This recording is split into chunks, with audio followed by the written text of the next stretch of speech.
जहां किसान हल की पूजा करता है, लोहार अपने औजारों के सामने खड़े होकर हाथ जोड़ता है, विद्यार्थी अपनी पुस्तकों को अपने मस्तक से लगाता है। इसी प्रकार सैनिक शस्त्रों की पूजा करते हैं। हमारे यहां हथियारों को कभी भी केवल हिंसा का साधन नहीं माना गया है। हमारे लिए शस्त्र केवल एक टूल नहीं है, शस्त्र केवल शक्ति प्रदर्शन के लिए नहीं है, बल्कि हम यह मानते हैं कि शस्त्र धर्म की स्थापना करने के लिए साधन। इसलिए भगवान श्री राम ने अपने धर्म धनुष से अधर्मी रावण का वध किया और मां दुर्गा ने अपने शस्त्रों से असुरों का संहार किया। भगवान कृष्ण के सुदर्शन चक्र ने अधर्मियों को समाप्त किया। शस्त्र भक्ति आसुरी ताकतों के खिलाफ दैवी शक्ति के विजय का यह महात्म्य दर्शाती है। इसलिए जब हम किसी शस्त्र की पूजा करते हैं तो हम उसके साथ ही यह संकल्प भी लेते हैं कि इस शक्ति का प्रयोग केवल धर्म और न्याय की रक्षा के लिए ही किया जाएगा।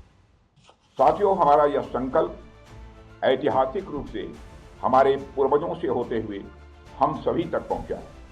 भगवान श्री राम ने अपने जीवन में इसी संकल्प को दिखाया था। जब उन्होंने रावण के विरुद्ध युद्ध किया तो उनके लिए वह युद्ध केवल विजय का साधन नहीं था, बल्कि धर्म की स्थापना का वह एक माध्यम था।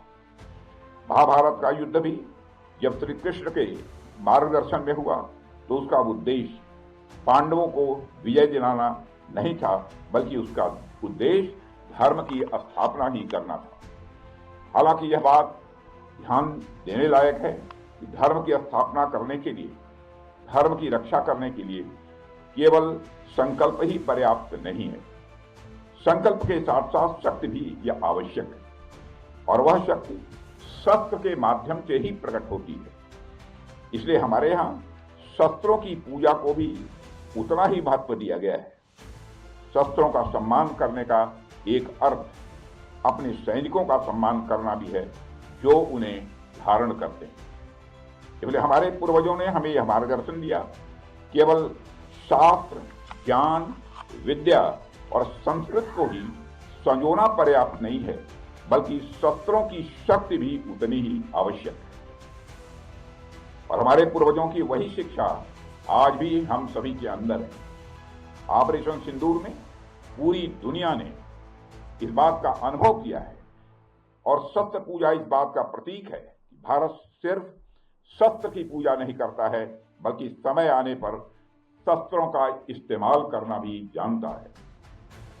आप हमारे देवी देवताओं की प्रतिमाओं को ध्यान से देखिए, उनके एक हाथ में शास्त्र है, दूसरे हाथ में शस्त्र है, क्योंकि हमें वह संदेश देते हैं कि शास्त्रों की रक्षा शस्त्र से ही की जा सकती है। अगर हमारे पास ज्ञान है लेकिन उसे बचाने के लिए हमारे पास शक्ति नहीं है, तो स्वाभाविक रूप से वह ज्ञान नष्ट हो जाएगा। और अगर हमारे पास केवल शस्त्र है परंतु उनका मार्गदर्शन करने वाला जो ज्ञान चाहिए वह ज्ञान नहीं है, तो वह शक्ति अराजकता में बदल जाएगी। इसलिए शास्त्र और शस्त्र का संतुलन ही हमारी सभ्यता को जीवंत और अजेय बनाता है। साथियों, शास्त्र के मामले में तो हम हमेशा ही समृद्ध रहे हैं, लेकिन मुझे गर्व है कि भारत शस्त्रों के मामले में भी समृद्ध बन रहा है। आज अपने आत्मनिर्भर भारत के संकल्प के कारण भारत शस्त्रों का सिर्फ कंज्यूमर ही नहीं, शस्त्रों का केवल उपभोक्ता ही नहीं, बल्कि मैन्युफैक्चरर और एक्सपोर्टर भी बन रहा है। साथियों, शस्त्रों की पूजा का यह दिन केवल हमारे व्यक्तिगत जीवन तक सीमित नहीं है, बल्कि हमारे राष्ट्रीय जीवन से भी गहराई से यह जुड़ा हुआ है। जब एक राष्ट्र के रूप में हम अपने शस्त्रों का सम्मान करते हैं तो हम केवल हथियारों का नहीं, बल्कि हम अपनी सामूहिक शक्ति, अपनी सुरक्षा और अपनी स्वतंत्रता का भी सम्मान कर रहे होते हैं। भारत जैसे विशाल और विविधता से भरे राष्ट्र के लिए शस्त्रों का महत्व और भी बढ़ जाता है, क्योंकि हमारी सीमाओं पर जो चुनौतियां हैं उनका स्वरूप कभी आसान नहीं रहा है, और ये चुनौतियां भी अलग अलग तरीके से आती हैं। उत्तरी सीमाओं पर भी स्थितियां चुनौतीपूर्ण हैं। पश्चिमी मोर्चे पर भी आतंकवाद का खतरा निरंतर बना हुआ है और हिंद महासागर में भी नई नई रणनीतिक परिस्थितियां बन रही हैं। कभी ये चुनौतियां बाहरी आक्रमण के रूप में सामने आती हैं, कभी आतंकी संगठनों के रूप में आती हैं और आजकल तो साइबर वार और इंफॉर्मेशन वार के रूप में भी चुनौतियां आ रही हैं। साथियों, इस शस्त्र पूजा पर हमें यह भी ध्यान रखना है कि इन सभी चुनौतियों का सामना करने के लिए केवल हथियार ही पर्याप्त नहीं है। इसके लिए मनोबल, परस्पर एकता और विश्वास भी उतना ही आवश्यक है। और पूरा देश इस बात पर विश्वास करता है कि हमारे सैनिकों के भीतर ये सभी मूल्य विद्यमान हैं और मुझे गर्व है कि हमारी सेनाओं ने बार बार यह सिद्ध किया है कि केवल शस्त्रों की शक्ति पर नहीं बल्कि अपने साहस और अपने संकल्प की शक्ति पर भी विजय प्राप्त करती है। साथियों, आज 2 अक्टूबर भी है। आज विजयदशमी के साथ साथ गांधी जयंती भी है। जब मैं मनोबल की बात कर रहा हूं तो स्वाभाविक रूप से हम सबका ध्यान महात्मा गांधी जी की ओर भी जाता है।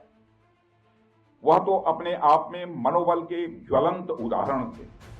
उनके पास दुश्मन से लड़ने के लिए सिवाय मन की शक्ति के अतिरिक्त और कोई भी हथियार नहीं था। इसके बावजूद उन्होंने उस समय की सबसे शक्तिशाली साम्राज्य को घुटनों पर ला दिया था। फिर हमारे सैनिकों के पास तो शस्त्र भी है और मनोबल भी है और हमारे सामने तो कोई चुनौती टिक ही नहीं सकती।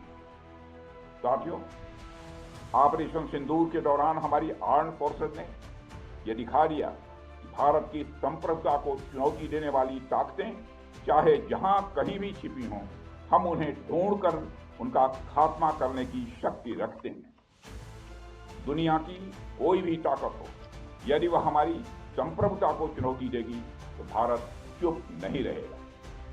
श्री रामचरितमानस में एक चौपाई में भगवान श्री राम ने भी कहा है, देव धनुज भूपति भटनाना, संबल अधिक हो बलवाना, जो रण हमहि पचारे कोई, लड़हि सुखेन कालु किन होई।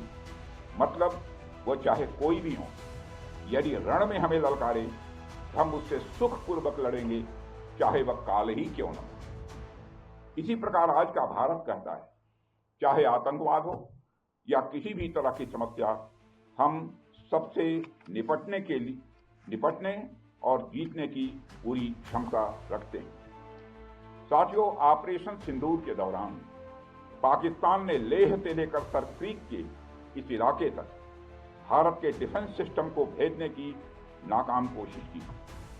भारत के डिफेंस सिस्टम को उन्होंने भेजने की एक नाकाम कोशिश की, जबकि भारत की सेनाओं ने अपनी जवाबी कार्रवाई में पाकिस्तानी एयर डिफेंस सिस्टम को पूरी तरह से एक्सपोज कर दिया और दुनिया को यह भी संदेश दे दिया, भारत की सेनाएं जब चाहें, जहां चाहें और जैसे भी चाहें पाकिस्तान को भारी नुकसान पहुंचा सकती हैं। अपने सामर्थ्य के बावजूद हमने संयम का परिचय दिया, क्योंकि हमारी सैन्य कार्रवाई आतंकवाद के विरोध में थी। इसको एस्केलेट करके जंग छेड़ना ऑपरेशन सिंदूर का उद्देश्य कभी नहीं था। मुझे इस बात की खुशी है कि भारतीय सेनाओं ने ऑपरेशन सिंदूर के सभी मिलिट्री ऑब्जेक्टिव यानी सभी लक्ष्यों को सफलतापूर्वक प्राप्त करने में कामयाबी हासिल की है। मगर आतंकवाद के खिलाफ हमारी लड़ाई जारी है। साथियों, आजादी के 78 साल बीत जाने के बावजूद सर क्रीक इलाके में सीमा को लेकर एक विवाद खड़ा किया जाता है। भारत ने कई बार बातचीत के रास्ते इसका समाधान करने का प्रयास किया है, मगर पाकिस्तान की नीयत में खोट है, उसकी नीयत साफ नहीं है। जिस तरह से हाल में पाकिस्तान की फौज ने सर क्रीक के सटे इलाकों में अपना मिलिट्री इंफ्रास्ट्रक्चर बढ़ाया है, वह उसकी नीयत बताता है। साथियों, भारत की सीमाओं की रक्षा भारतीय सेनाएं और बॉर्डर सिक्योरिटी फोर्स मिलकर मुस्तैदी से कर रही हैं। अगर सर क्रीक इलाके में पाकिस्तान की ओर से कोई भी हिमाकत की गई तो उसे ऐसा करारा जवाब मिलेगा कि इतिहास और भूगोल दोनों बदल जाएंगे मेरे साथियों। और 1965 की जंग में भारत की सेना ने लाहौर तक पहुंचने का सामर्थ्य भी दिखाया। आज 2025 में पाकिस्तान को याद रखना चाहिए कि कराची का एक रास्ता क्रीक से ही होकर गुजरता है। साथियों, आज जब हम यहाँ सत्य पूजा कर रहे हैं तो हमें मां दुर्गा के उस स्वरूप को भी स्मरण करना चाहिए जब सभी देवताओं की शक्तियों का सम्मिलन हुआ और वह दिव्य शक्ति के रूप में प्रकट हुई। मां दुर्गा इस बात की प्रतीक है कि जब विभिन्न शक्तियां एकजुट होती हैं तभी असुरों का संहार संभव हो पाता है। इसमें हमारी नेशनल सिक्योरिटी इंफ्रास्ट्रक्चर के लिए भी एक मैसेज, थल सेना, वायु सेना और नौसेना, ये तीनों ही सेवाएं और हमारे और बीएसएफ हमारी यह शक्ति के स्तंभ हैं। जब ये सभी मिलकर कार्य करती हैं तभी हम हर चुनौती का प्रभावी ढंग से सामना कर सकते हैं। और हमारी सरकार लगातार अपनी सेनाओं के ज्वाइंटनेस पर भी बल दे रही है। साथियों, आज भी हमें ज्वाइंटनेस का ही एक उदाहरण देखने को मिला। एक्सरसाइज ब्रह्मास्त्र द्वारा हमारी सर्विसेज की संयुक्त क्षमता का प्रदर्शन देखकर मुझे पूरा भरोसा हो गया कि हम हर चुनौती का सामना करने के लिए तैयार हैं और दुश्मन के हर इरादे को नष्ट नाबूद करने के लिए पूर्ण रूप से तैयार हैं। साथियों, यह हमारी सेनाओं का ज्वाइंटनेस ही था जिसने ऑपरेशन सिंदूर को रिकॉर्ड समय में अंजाम दिया था। और मैं आज इस अवसर पर ऑपरेशन सिंदूर की सफलता पर अपने वीर जवानों और अधिकारियों को विशेष रूप से बधाई देना चाहता हूं। आपकी रणनीति, आपका साहस और आपकी क्षमता ने यह साबित कर दिया है कि भारत हर परिस्थिति में दुश्मन को मात देने में पूरी तरह से सक्षम है। मुझे पूरा विश्वास है कि आप सबका साहस, आप सबका शौर्य इसी प्रकार भारत की प्रभुता, संप्रभुता और अखंडता की रक्षा करता ही रहेगा। अंत में स्वस्थ पूजा के इस अवसर पर मैं मां दुर्गा से ही प्रार्थना करता हूं कि वह हमारे शस्त्रों को सदैव धर्म की रक्षा के लिए प्रेरित करे, हमारे सैनिकों को असीम शक्ति और वह साहस प्रदान करे ताकि वो इसी तरह अधर्म और आसुरी शक्तियों के नाश के लिए काम करते रहें और इस राष्ट्र को अजेय और अभेद्य बनाए रखें। और साथ ही मैं आपकी, आपके परिवार की और परिवार के सभी जनों की विजयादशमी के इस शुभ अवसर पर अच्छे स्वास्थ्य और सदैव उन्नति की कामना करते हुए और आप सभी को पुनः विजयादशमी के पावन पर्व की हार्दिक बधाई देते हुए अपना निवेदन समाप्त करता हूं।